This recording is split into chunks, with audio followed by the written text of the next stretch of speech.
Nah, ini saya akan mempresentasikan bagaimana aplikasi manajemen stok dan laporan penjualan lapar chicken ini ya.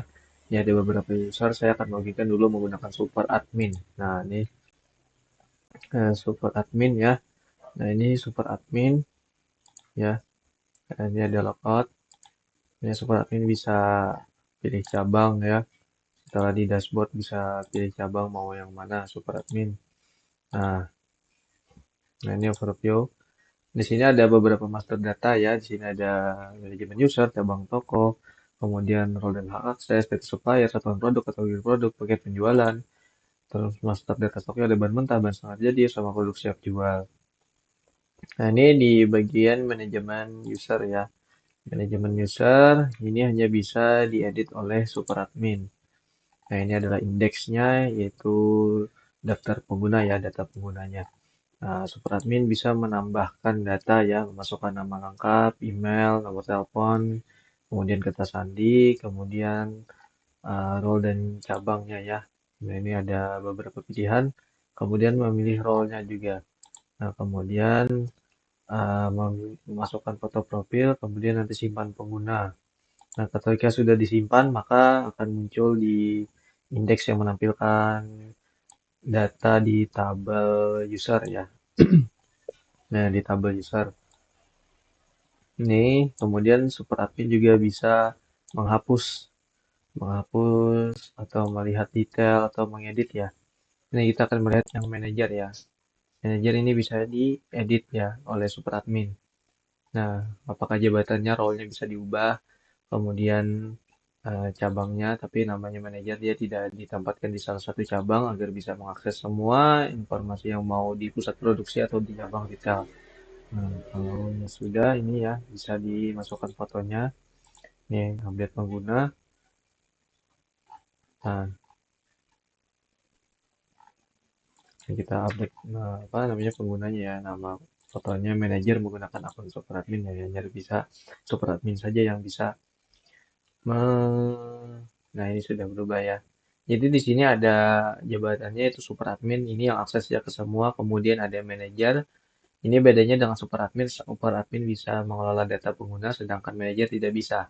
Kemudian ada kepala toko, ada kru toko, ada kepala produksi, ada kru produksi.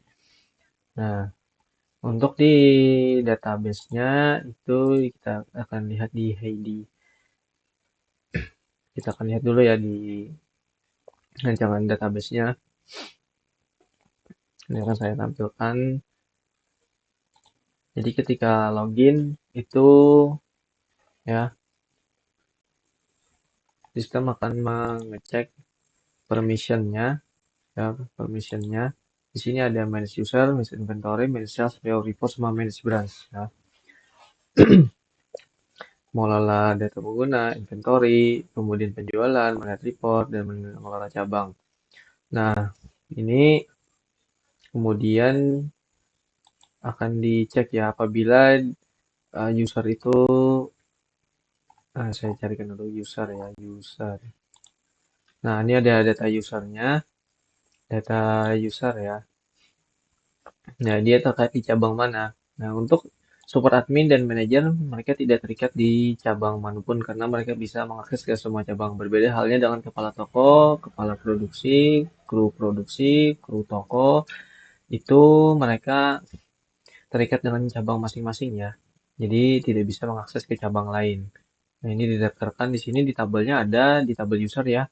Ada ID-nya, kemudian ID-nya auto increment ya, kemudian ada name, email, phone, email verified add, kemudian passwordnya udah di hash ya, kemudian ada avatar itu fotonya, branch ID, kemudian apakah statusnya aktif atau tidak dinonaktifkan.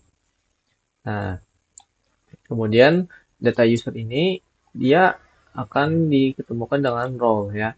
Nah, tadi super admin, kepala toko, produksi, kru toko, manajer ya.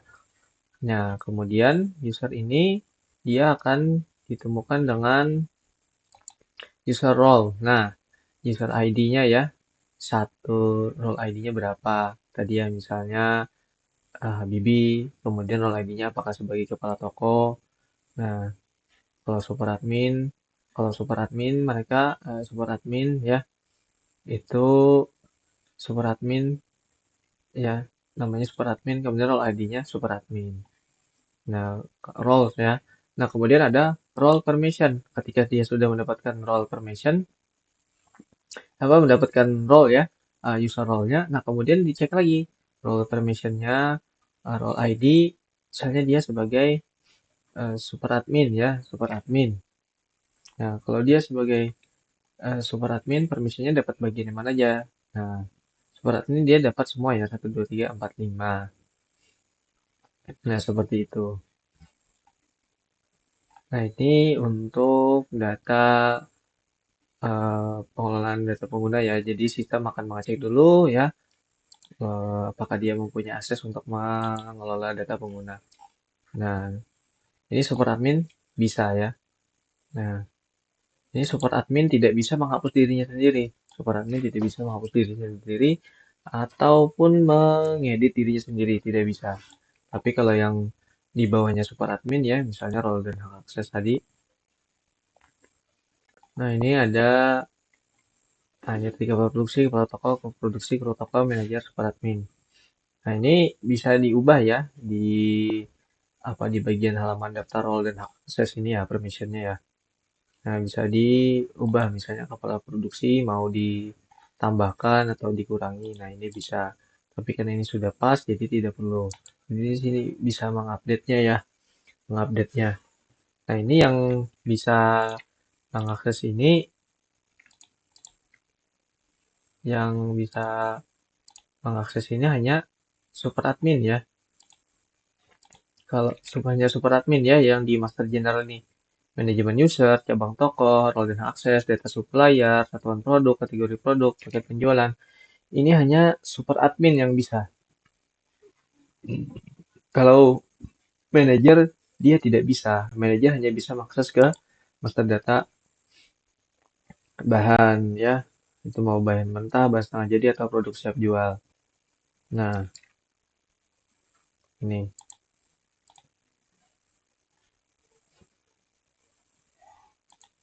Kemudian data cabang toko ya, super admin. Super admin untuk cabang tokonya bisa untuk menambahkan atau mengurangi atau menonaktifkan tokonya ya, mengedit juga bisa. Nah, itu.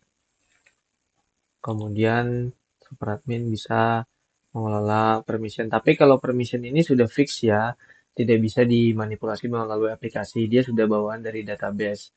Jadi permission ini ya, role-nya apa, kepala produksi ada 6 macam ini ya, ada kepala produksi, kepala toko, produksi, kepala toko, manajer, super admin, ini sudah fix. Jadi tidak bisa lagi ditambahkan atau dikurangi. Begitupun dengan permissionnya.